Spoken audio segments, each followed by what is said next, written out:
At the second autopsy, there were a total of 8 gunshot wounds. A total of 8 gunshot wounds, meaning that he was hit by 8 bullets. Stephon Clark received 8 bullets. 6 of the bullets, like you could see in the body diagram, exhibited gunshot wounds of entrance in the back,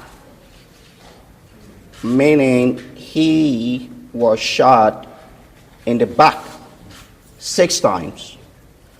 The 7th gunshot wound was slightly to the side of his body, but to the back of the side of his body. So you could reasonably conclude that he received 7 gunshot wounds from his back.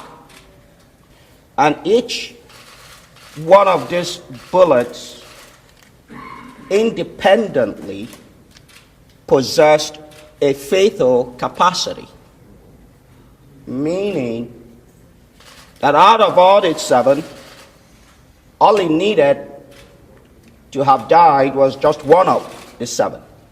It takes the brain about 3 to 5 minutes or 3 to 10 minutes to suffer irreversible damage. So death took about 3 to 10 minutes. It was not an instantaneous death. His back was slightly facing the officers, left back to the side. So that would why you would have the entrance to the back of the side of the back.